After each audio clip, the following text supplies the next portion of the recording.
नाजरीन, आपने आज तक बहुत सारी फार्मिंग्स देखी होंगी जिसमें सांप की फार्मिंग, कैट फार्मिंग वगैरह शामिल है। लेकिन क्या आप जानते हैं कि दुनिया के बेशतर ममालिक में बतखों को पालकर बहुत ज्यादा नफा कमाया जा रहा है। जी हां, लोग डक्स फार्मिंग भी कर रहे हैं। दोस्तों, ये फार्मिंग इस कदर फायदेमंद है कि लोगों ने लाखों डॉलर्स इस फार्मिंग से कमाए हैं। तो चलिए शुरू करते हैं आज की इस अमेजिंग वीडियो को। मगर नए आने वाले दोस्तों से गुजारिश है कि एनिमल्स वैली को सब्सक्राइब करते हुए साथ मौजूद बेल के आइकन को जरूर दबा दें।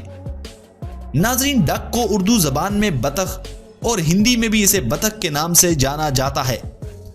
ये देखने में बहुत प्यारी लगती है, पर शायद आप इसे खाना पसंद न करें। लेकिन नाजरीन, दिन ब दिन दुनिया भर में बतख के गोश्त की मांग बढ़ रही है।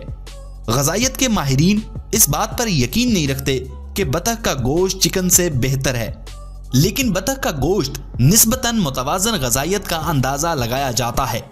बतख का गोश्त ना सिर्फ एशियाई ममालिक में एक मकबूल डिश है, बल्कि यूरोपीय सार्फिन जैसे हंगरी, जर्मनी, नीदरलैंड्स, फ्रांस भी आहिस्ता आहिस्ता इस बात का एहसास कर रहे हैं कि बतख के गोश्त की ग़ज़ाइयत का असर और बतख के गोश्त की दरामद यूरोप की मांग में मुसलसल इजाफा हुआ है। ये बतख की फार्मिंग को तरक्की देने का एक मजबूत मुहर्रिक है। एशिया में बतख की खेती की कुछ खसूसियात: ज्यादा से ज्यादा बतखों को बंद पिंजरों में पाला जा रहा है, जहां दर्जा हरारत और नमी को सख्ती से कंट्रोल और मुनज़्ज़म किया जाता है। दर हकीकत ये दो मौलिहाती अवामिल दीगर तमाम तकनीकी पैरामीटर्स का तयन करते हैं, जैसे शरह नमू, FCR और जानवरों की सेहत। बतखों को मयारी खुराक फराहम की जाती है और इनकी अच्छी खासी नशोनुमा करना अहम अंसर माना जाता है।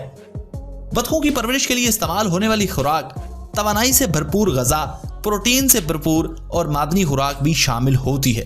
खाना हमेशा ताज़ा होता है और खुशबूदार भी, न कि ढीला और अबासी। हर मरहले में बतखों की नशोनुमा की तमाम ज़रूरियात को पूरा करने के लिए ग़ज़ाइयत की कदर मुतवाज़न होती है। बतखों को न बहुत ज़्यादा खाना दिया जाता है, न बहुत कम। इसके बाद जब बतखें मयारी वजन तक पहुंच जाती हैं तो इन्हें ज़बा करने के लिए फैक्ट्रियों में ले जाया जाता है। फैक्ट्री में लाखों बतखों को ज़बा करने का अमल शुरू हो जाता है। बतखों को मुर्गी की तरह ज़बा किया जाता है। सबसे पहले डक्स को लटकाया जाता है, फिर उनको ज़बा किया जाता है।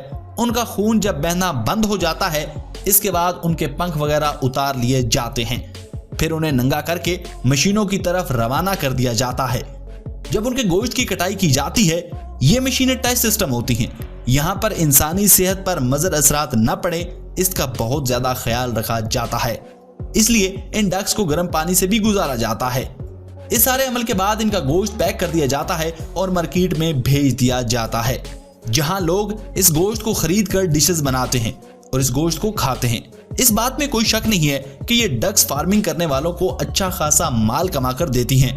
तो नाजरीन, आपको ये फार्मिंग कैसी लगी, कमेंट बॉक्स में कमेंट करके बताइए ना। नाजरीन, हमें वीडियो बनाने में काफी मेहनत लगती है, आपको लाइक और शेयर करते वक्त देर नहीं लगेगी। Thanks for watching.